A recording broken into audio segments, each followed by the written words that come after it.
And now, it's time for another Dice Tower review with Tom Vasel. Hey everybody, I'm Tom Vasel, and today we're taking a look at the Seals of Cthulhu. Now the Seals of Cthulhu, when I first saw it, I didn't even pull it off my shelf much. It looked kind of cool, but oh my, how many Cthulhu games do we need?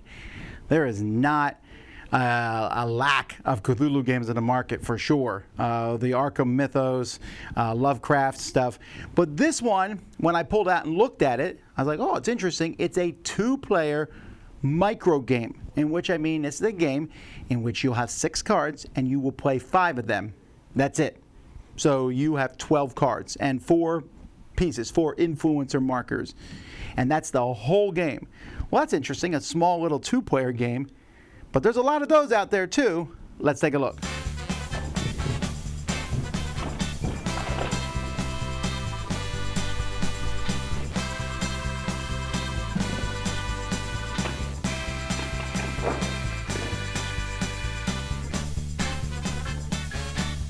At the beginning of the game, each player is going to get a set of cards. These are numbered 1, 2, 3, 4, 5. Potion, Necromonicon, Gate Closure, Journal, and Gate. So you're going to have those, and one player is going to be the investigator, the other player is playing the dark ones or the bad guys. You're then going to pick one of 7 different gods. So let's say we want to play with Hastur, for example. You can see there's both halves of the card. Each person gets one of those. So players are going to each have 6 cards, the 5 original cards, and then the God card. You're each going to get 4 of these tokens of your color. Once the game starts, the tokens of your color don't matter so much. But here's how a game round goes.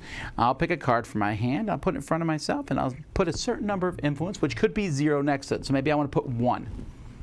So now my opponent has an option. They can say you can have the card, in which case they take the token and I put this gate card in front of me. Now there's a couple things about the gate card. It has a special ability that does not happen unless I own both gate cards. If I own both gate cards, then I can use a special ability at the bottom by tapping one of the cards once per turn. The number at the top is going to be the power at the end of the game. Whoever has the highest number here, this control number, is the winner. It also has influence. I can discard this card in a future auction if I want to. But right now, that was a good card for me to win. I have 5. Now my opponent puts out a card in front of them, and they'll maybe put 2 next to it. Now again, I could take the 2 and let them have the card. But I don't want them to have that card. So I'm going to put 3 on it. And they say, you know what? They do it. So they take all that, and now I get another card. I have a potion. A potion is the only card that can be used. So I can flip this card face down and flip another face down card face up, because there are cards that are going to let you to flip cards face down. And then it's my turn. I put 1 out, I put 0 on it. My opponent puts 1. I have no choice but to let them have my half of the journal. And now I have an influence. And it just keeps going back. You're going to play 5 of the 6 cards that you have. And then at that point, you just add them together. There may be things that change it around. So a couple things of note here. When you have the 2 halves, so for example, we have the gate closure here. So where's the other half of the gate closure? You put them together like this. You always know that these 2 numbers are kind of opposite. So if I have 1, my opponent's control is 5. My influence is 5. Their influence is 1. The gate closure, if you have both, it says if you control both these face up, you can flip one of them face down, which would be probably this one, and then I can flip another face-up card face down. So it's a way to take someone else's card face down. Hastur himself, or their selves, or whatever the Hastur is, if you control both face-up, destroy another face-up non-Hastur card you control at the end of your turn. Ooh, so having both of him face up is a little dangerous to me. So that's kind of interesting.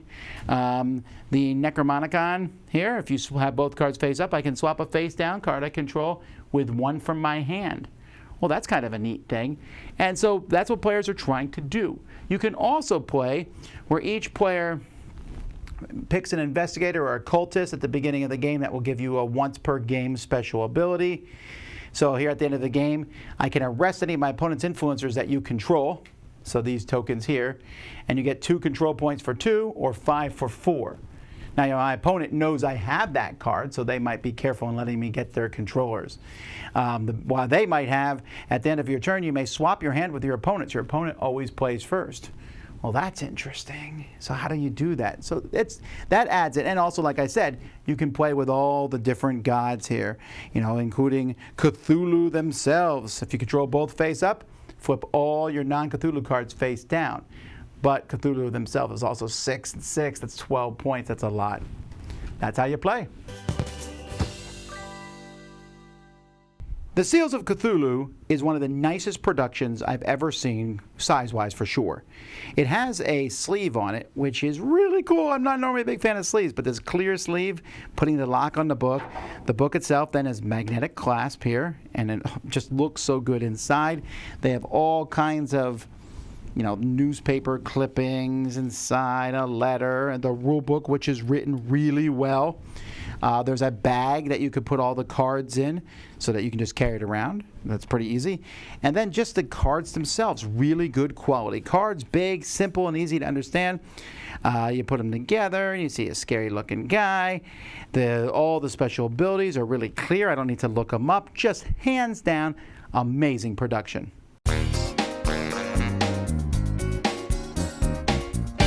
So the thing here with the Seals of Cthulhu is, like I said, it's a small, tight, back-and-forth game. In fact, it gave me some similarities, I think, to Tides of Time from Ignacy Trzewiczek, Portal Games, or even he made a Cthulhu version of that called Tides of Madness.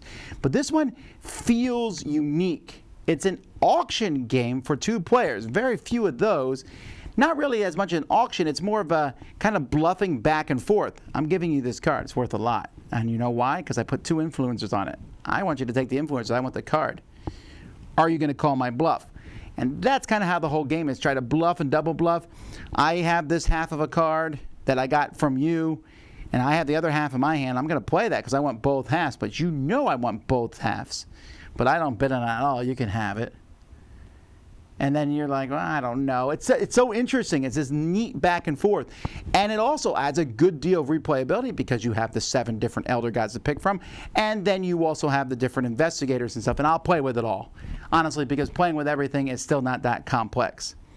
Nice shout out. They have amazingly well-written tiebreaker rules. There is no shared victory in this game for sure, and the production just really well done for such a small game. This is the kind of game that actually this would catch my eye on the shelf, and then when I open up it would catch my eye, and then I play it, and it's a fun back and forth 2-player game. Now if you don't like the dark Cthulhu overtones, that would probably affect you because they're in your face. But the gameplay itself gives me this nice kind of tiptoeing back and forth, and I just found it's the kind of game that when I finish I say, hey, let's try it again. All right, let's try it again, but this time we're going to play with Cthulhu. Oh, this time we're playing with Azoth or whatever. I like that. I think there's a good deal of game for how small it is. The gameplay ratio here very high. This is one that you probably haven't heard of or talked about a lot, but I definitely recommend you check it out, The Seals of Cthulhu. Dice Tower Judgment approved.